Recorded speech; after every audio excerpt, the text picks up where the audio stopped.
नमस्कार। हम प्रश्नोपनिषद के ऊपर पढ़ रहे थे। अब प्रश्नोपनिषद में अब छठा प्रश्न आ चुका है और छठा प्रश्न मुझे भी कुछ विचित्र लगा। प्रश्न कुछ ऐसा है कि 16 कला वाला पुरुष क्या होता है। अब जब शुरू शुरू में मैंने पढ़ा तो मुझे भी लगा ये 16 कला वाला पुरुष ये होता क्या है। तो चलिए पहले ये प्रश्न देखते हैं, फिर इस प्रश्न का उत्तर और प्रश्न का अर्थ समझने की कोशिश करते हैं। ऋषि पिप्पलाद हमारे जो सारे क्वेश्चंस हैं उसका आंसर देने के लिए रेडी है। मैं हूँ मिली त्रिवेदी और उपनिषद कथा चैनल में आपका स्वागत है। अगर आपको मेरा चैनल पसंद आए तो इसे हो सके उतना शेयर कीजिएगा और सब्सक्राइब करना ना भूलें। चलिए हम आगे देखते हैं। अब भारद्वाज के पुत्र सुकेशा ने पिप्पलाद से पूछा कि हे भगवान, कौशल के राजपुत्र हिरण्याभ ने एक बार मेरे पास आकर मुझसे पूछा था कि हे भरद्वाज पुत्र, क्या तुम 16 कला अर्थात अवयव वाले उस पुरुष को जानते हो? तब मैंने राजपुत्र से कहा था, उसके विषय में मैं तो कुछ नहीं जानता। यदि जानता होता तो तुमसे भला क्यों न कहता। और मैं यदि कुछ झूठा सा भी बोल दूं तब तो मेरा मूल सहित नाश ही हो जाएगा, इसीलिए मैं झूठ तो बोल नहीं सकता। यह सुनकर राजपुत्र तो शांति से अपने रथ पर चढ़कर चला गया। तो अब मैं आपसे पूछता हूं कि वह पुरुष है क्या? पिप्पलाद ने उससे कहा कि हे सौम्य, वह 16 कला वाला पुरुष अर्थात आत्मा यही शरीर में हृदय कमल के बीच में अवकाश में अवस्थित है और प्राण आदि 16 कलाएं जैसे अंश इस आत्मा में से फूटकर निकलती शाखाएं हैं।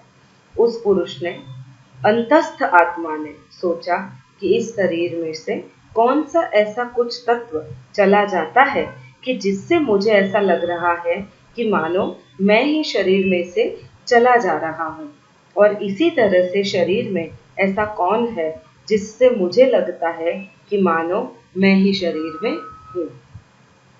उस पुरुष ने अर्थात सर्व सद्गुण संपन्न सगुण ब्रह्म ने प्राणात्म रूप हिरण्यगर्भ का सर्जन किया। इसके बाद उस हिरण्यगर्भ से श्रद्धा उत्पन्न हुई और उस श्रद्धा से अवकाश प्रकट हुआ। उस अवकाश से वायु, वायु से अग्नि, अग्नि से जल, जल से पृथ्वी और पृथ्वी से इंद्रियावयव उत्पन्न हुए। इसके बाद उसने सगुण ब्रह्म ने मन और बाद में अन्न को उत्पन्न किया और बाद में अन्न से वीर्य, तप, वेद, यज्ञ, स्वर्ग आदि लोक, इन लोकों की अलग अलग कक्षाएं और उनके नाम ये सब प्रकट किए। इसका एक उदाहरण यह है कि नदियां जब तक सागर से नहीं मिलती तब तक तो अपना प्रवाह चालू रखती है, पर ज्यों ही सागर से मिलती है कि तुरंत उनका प्रवाह अस्त हो जाता है और उनके नाम और रूप नष्ट हो जाते हैं। बाद में तो वे सागर के ही नाम से पहचानी जाती है।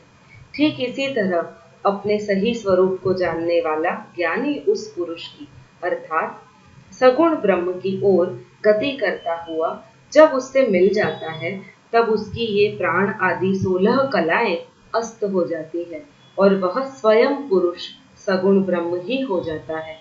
वह प्राणादि कलाओं से रहित हो जाता है।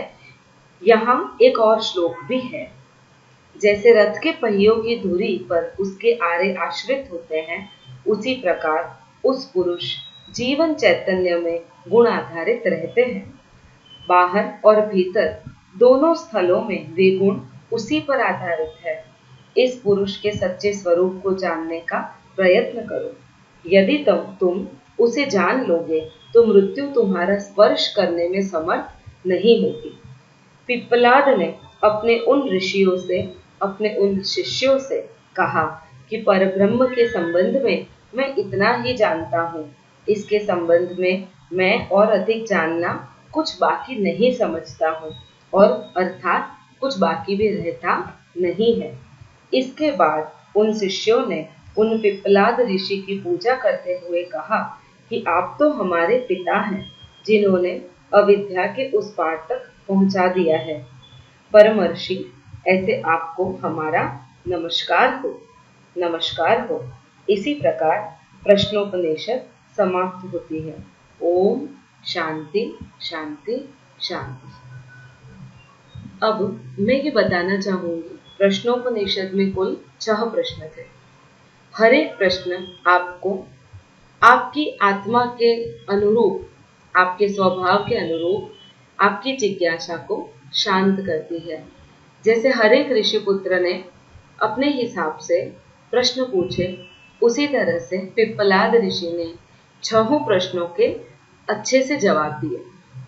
सबसे बड़ी बात जो मुझे यहाँ पे लगी वह थी सर्जन क्रिया। अगर आप इस श्लोक को देखें तो सर्व सद्गुण संपन्न सगुण ब्रह्म ने सबसे पहले हिरण्यगर्भ का सर्जन किया। हिरण्य का अर्थ होता है पीला, और गर्भ मतलब जिसमें सारी चीजें छुपी रहती है, अर्थात किसी रोशनी का या किसी रोशनी को उत्पन्न किया। उसी से श्रद्धा उत्पन्न हुई। श्रद्धा अर्थात कुछ ऐसी वाइब्रेशंस जो वाइब्रेशन परिवर्तन कारक होती है, और उसी श्रद्धा से अवकाश उत्पन्न हुआ। एक ऐसी स्पेस जिस स्पेस में रचना हो सकती है।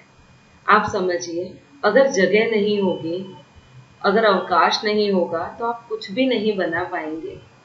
तो इस श्रद्धा से जो वाइब्रेशन है, उस वाइब्रेशन से स्पेस पैदा हुई, और उसी स्पेस से वायु से अग्नि, अग्नि से जल, जल से पृथ्वी, पृथ्वी से इंद्रिय, उसके बाद मन, इंद्रिय से मन, मन से अन्न, और अन्न से वीर्य, तप, वेद, यज्ञ, स्वर्ग आदि लोक और अलग अलग कक्षाएं पैदा हुई।